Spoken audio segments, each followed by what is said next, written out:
Hi, this is, let's see, what is this? This is episode 5 of Bible Basics.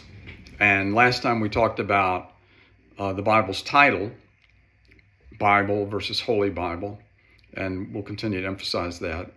And today I'm going to talk about the Bible's table of contents. Now, you're probably going to think at various times you might have already thought it, and you'll be thinking it in this episode and maybe the next few as well, that like, man, this guy's going slow. What in the world? Can't we get on with this? Why? He's talking about the title of the Bible and the table of contents.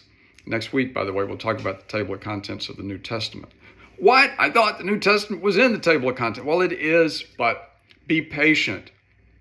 Because seriously, I'm going to tell you that the things that I'm teaching you here in this series will serve you so well and so long, and in ways that I don't think you can imagine right now, because I couldn't imagine them when I first started studying them either.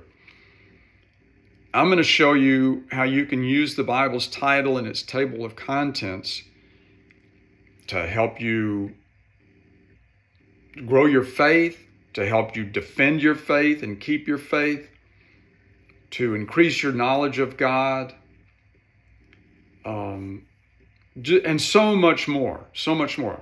So if you would, please trust me that it's worth the pace we're taking. The pace we're taking is appropriate for what we're discussing, because it is so practical and helpful. And just trust that as we go on through this study over time, especially as we get close to the end, the culmination of all this, you'll be able to believe yourself and to say, yes, I'm glad we took the time to get all these basics down, because if the foundation is strong, you can build a really tall building on it. But if you don't get the foundation right, you're doing good to keep, one story to stand. So, the Bible is a book. We talked about that last time. Nobody can deny that. I mean, look at it. Come on. It's a book. I don't care whether you're an atheist or agnostic. I mean, an agnostic can't look at the Bible and say, well, I'm not sure if it's a book or not. Come on, it's a book. Now, somebody will say, yeah, but it's a book of books. It's a library. Okay, yes, that's right. That's right. And we can discuss it on that level. But at the most fundamental level, it's a book. The only question is it holy? If it's holy, then it's a book that has to do with everyone, because God is the God of everyone. He's not the God of only some people. And we'll see over time how to determine that. But to determine that, you just have to stick with that thing that nobody can argue with. It is a book, and open up to the table of contents. Okay, now this table of contents. Is this a table of contents? Have you found one? I've never seen a Bible that didn't have a table of contents in it. And that table of contents will be divided into two parts. Now, there may be other things on there, but it's going to have these two parts, the Old Testament and the New Testament, like this one. That's what this one has. It looks backwards on my screen. I hope it doesn't on yours. But anyway, you don't need to read mine. You only need to read yours.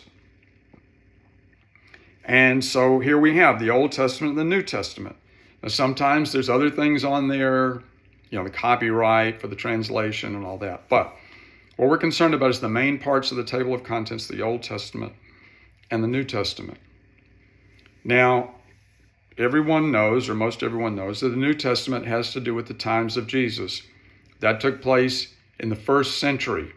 It wasn't called the first century at the time. You can't open up the Bible anywhere and see first century. You can't see AD or BC. You don't see that, because those numbers came centuries later. They just redid the whole calendar to focus it on Jesus, which is the perfectly appropriate thing to do. You got human history before Jesus Christ and human history since Jesus Christ. That's the perfect way to divide it. And he is the king in whose years we are living. So the New Testament records his life. the Old Testament was written from approximately 1500 BC to approximately 400 or 500 AD. I'm using very rough numbers here. I mean, you can get down very finely and say, the Exodus was 491 BC or something like that. But for our purposes, we don't need to get that down to that level of detail. And don't quote me on that number, by the way. But 1500 or the 15th century BC, Moses wrote, and he wrote the first books of the Bible. And if you look at the table of contents there, Genesis, Exodus, Leviticus, Numbers, and Deuteronomy. He wrote those. That was when Israel was formed as a nation. And material continued to be added by prophets who followed him over time. We're not going to go through that in detail right now, because next week we're going to focus on the New Testament. But what I wanted you to see is all these Old Testament books, that took place from roughly 1500 BC to the 1st century AD. Now, Adam is thought to have lived or been created about 4000 BC. That's based on a chronology produced by a scholar and a bishop named Ussher. James Ussher, I think was his name. And he was from Great Britain, Scotland, England, somewhere like that. And he had it broken down all very finely, and he numbered all the key dates. And I may have mentioned to you that you can find Bibles, particularly King James Bibles, published in the last 100 years, that have those dates put in there. Now, Ussher lived, I don't know, 1600s, 1700s, maybe 1800s at the latest. But you'll see those numbers in there. You don't see them as much in modern translations anymore. But that's the period of time. And so when we get to the New Testament, the Old Testament was all the Bible they had. They weren't even using the word Bible back then. They not only didn't use the word Old Testament and New Testament, they didn't use the word Bible. They talked about the scriptures, or they'd call it the law and the prophets, or the law of Moses and the prophets, or they'd say Moses and the prophets. Or sometimes they'd say Moses, the prophets, and the writings, including books like the Psalms. I mean, there's a number of different terms that they would use in Jesus' day to talk about the scriptures. Sometimes they say scriptures in plural, sometimes they'd say it in singular form.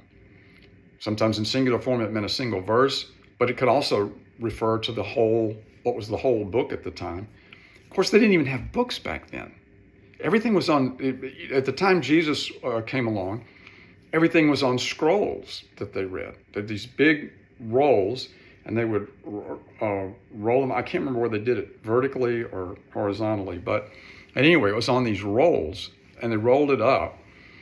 And so if you had all of the Old Testament together in one place, that'd be, I don't know how many rolls, but that'd be a lot of rolls. You couldn't do you couldn't hold all the scriptures in your hand like I can do right here, because I can not only hold the Old Testament, I can hold the New Testament too.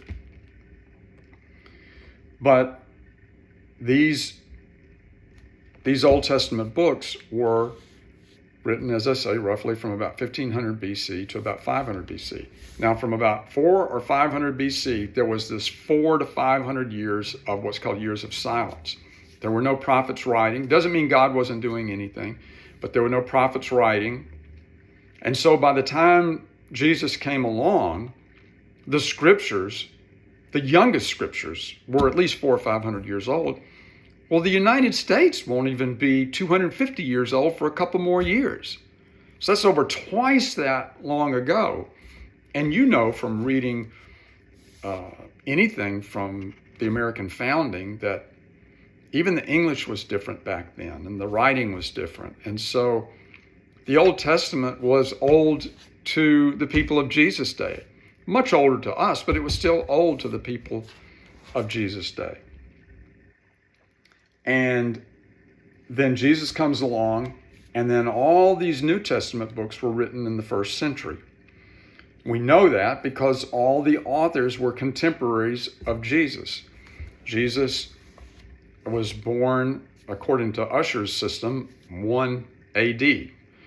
So I understand that there's no such thing as 0 AD or 0 BC. It just goes from 1 BC to 1 AD. He'd been born then, so he would have died, it says he went into ministry when he was 30 years old. His ministry was thought to last 2 or 3 years, so that would have put him in his early 30s, let's say roughly 33 when he died.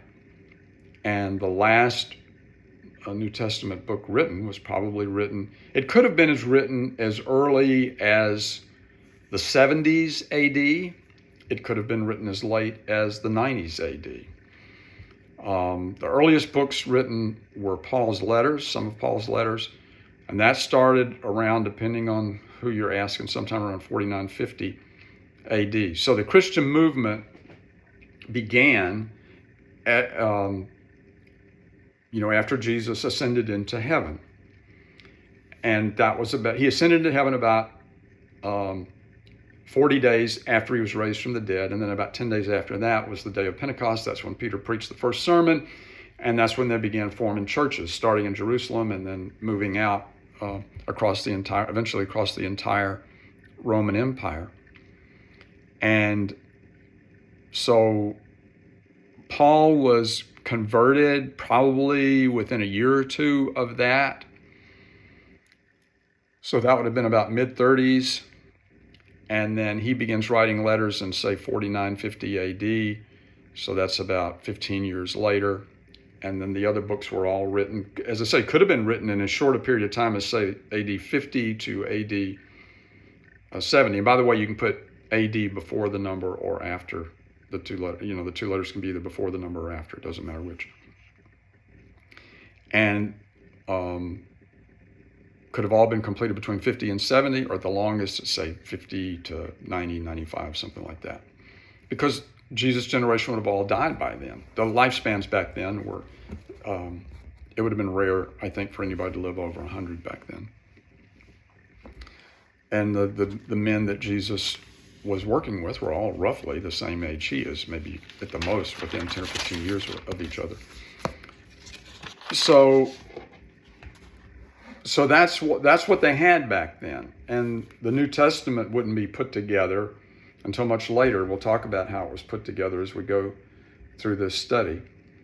But all these documents I just described in the Old Testament, or that period of time, that's just like U.S. documents. Like if you go to Washington, D.C., you can go to the National Archives and you can see the Declaration of Independence, you can see the Constitution, you can see the Bill of Rights, and then you can see other important papers, documents to the country kept there. Because that's what nations do. Nations keep their most important documents.